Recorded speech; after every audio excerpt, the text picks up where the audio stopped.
इस टाइम आप युद्ध क्षेत्र में खड़े हो, तो इस ब्रीफिंग को शुरू करने से पहले एक बार आपका जोश देखा जाएगा।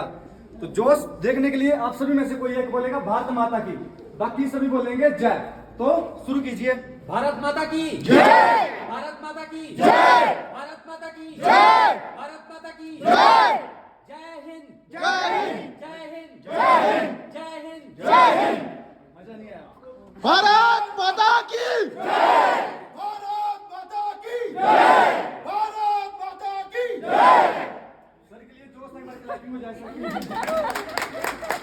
पर आप सभी को पता है भारत माता की जय कभी बोल जाते हैं रिस्पेक्ट का, तो हमेशा हाथ उठा के बोला जाता है, ऐसे और ऐसे नहीं बोला जाता। दोबारा स्टार्ट कीजिए।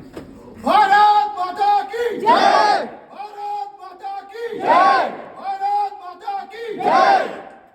तो अभी क्या है, जो आपका फर्स्ट का जोश होगा मेरा आखिरी तक वही जोश होगा। मैं आपसे कोई सवाल करूंगा, जिस जोश में मैं सवाल करूंगा आपसे, उसी जोश में मुझे रिप्लाई चाहिए, ठीक है?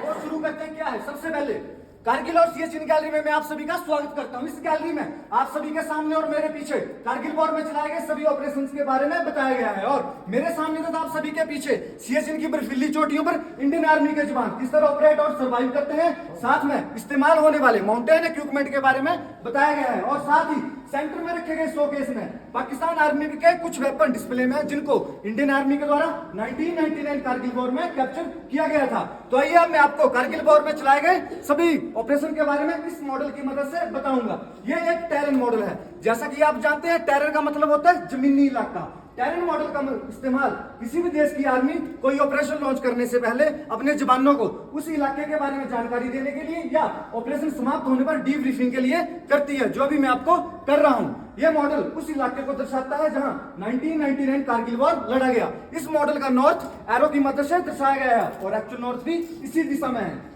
इस मॉडल में दिखाई गई रेड लाइन रोड और ब्लू लाइन नदियों को दर्शाता है, जिसमें मात्र एक NH1 जो श्रीनगर, जोजिला, द्रास, कारगिल होते हुए लेह को जोड़ता है। और इसमें तीन प्रमुख नदियां इस प्रकार हैं, इंडस रिवर और शिंगो रिवर जो चाइना से इंडिया की तरफ, और शिगार रिवर जो पीओके से इंडिया की तरफ बहती है। इस मॉडल में पीओके के गांव को रेड कलर की मदद से दर्शाया गया है, जो आप जी वहां पे मौजूद हैं, जो इस प्रकार है, गुलतारी, गोन, मटियाल, बजोट और मरोल। तो LOC भी इन्हीं गांव से होकर गुजरती है। LOC का मतलब पता है सबको? Line of control. तो 1999 कारगिल वॉर से पहले भारत और पाकिस्तान की गवर्नमेंट के बीच एक समझौता हुआ कि विंटर के समय में ज्यादा स्नोफॉल होने की वजह से ज्यादा हाइट की कुछ एक पोस्ट पर किसी भी देश की आर्मी नहीं रहेगी, न इंडियन आर्मी न पाकिस्तान रेंजर्स बुलाते हैं उनको, क्या बुलाते हैं? रेंजर्स। तो एग्रीमेंट के हिसाब से इंडियन आर्मी बेस में डाउन होगी, लेकिन पाकिस्तान आर्मी ने ऐसा नहीं किया और छुपते छुपाते हमारी कुछ एक पोस्टों को ऑक्युपाई कर लिया, जो इस प्रकार है।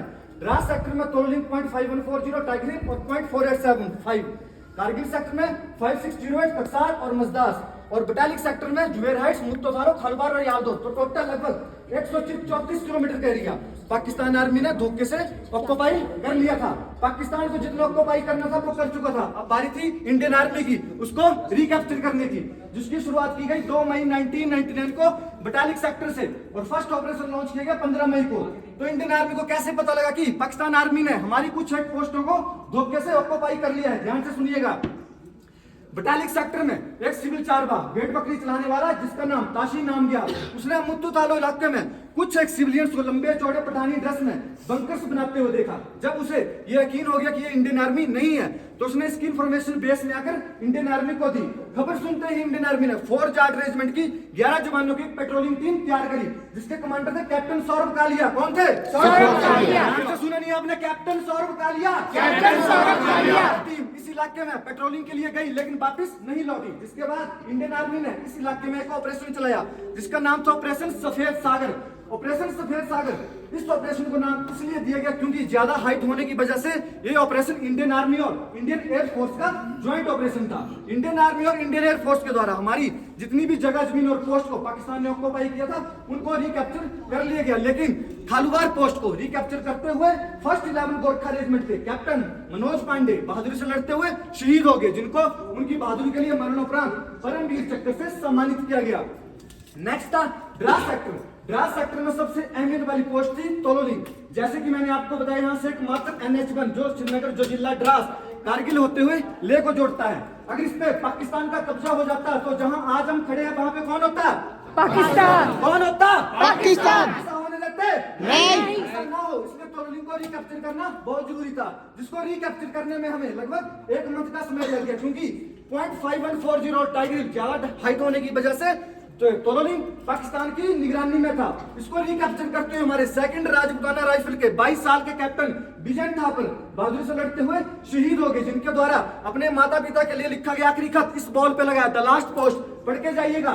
नेक्स्ट था 0.5140, जिसको रिकैप्चर करने का टास्क दिया गया था 13 जम्मू एंड कश्मीर राइफल के कैप्टन विक्रम बत्रा को, जिनको हम दूसरे नाम से भी जानते हैं शेरशाह। टाइम दिया मुझे शेरशाह। शेरशाह। उन्होंने इसको रिकैप्चर करने के बाद अपने कमांड पोस्ट को 4 शब्दों का फेमस सक्सेस कोड भेजा था। क्या था वो? ये दिल मांगे क्या था? ये दिल मांगे मोर। ये दिल मांगे मोर। इसके बाद वो यहीं पे नहीं रुके, उनका नेक्स्ट टास्क था 0.4875। 0.4875 रिकैप्चर हो गया, लेकिन कैप्टन विक्रम बत्रा यहाँ पे बहादुरी से लड़ते हुए शहीद हो गए, जिनको उनकी बहादुरी के लिए मरणोपरांत परमवीर चक्र से सम्मानित किया गया और उनकी बची हुई सेना ने बाकी बचे हुए पोस्टों को रिकैप्चर कर लिया। नेक्स्ट था कारगिल सेक्टर। कारगिल सेक्टर में हमारे 3 पोस्ट 5608, टकसार और मजदाफ, इन तीनों को रिकैप्चर करने के लिए इंडियन आर्मी ने एक ऑपरेशन चलाया, जिसका नाम था ऑपरेशन तलवार। ऑपरेशन तलवार के तहत इंडियन आर्मी ने अपने सारे के सारे कारगिल सेक्टर के पोस्टों को रिकैप्चर कर लिया। तो इस तरह ये युद्ध 2 मई 1999 को पटाली से शुरू होकर 26 जुलाई 1999 को कारगिल में समाप्त हुआ। लगभग 3 महीने चले इस युद्ध में भारतीय सेना ने हमारे जितने भी जगह जमीन और पोस्ट को पाकिस्तान ने ऑक्युपाई किया था उनको रिकैप्चर कर लिया गया और पाकिस्तान सेना को मुंह की खानी पड़ी, तो वो अपने साथ जमीन का टुकड़ा भी नहीं ले जा सके। इस ऑपरेशन में हमारे 527 जवान बहादुरी से लड़ते हुए शहीद हो गए और 1300 से अधिक घायल हुए, जिनकी याद और ऑपरेशन विजय की सक्सेस में इंडियन आर्मी हर साल 26 जुलाई को कारगिल विजय दिवस के रूप में मनाती है। अंत में मैं अपनी ब्रीफिंग यही समाप्त करता हूं और आप सभी का आभार व्यक्त करता हूं कि आप अपना कीमती समय निकालकर यहाँ पे आए और इन वीर सुपुत्रों को श्रद्धांजलि अर्पित की।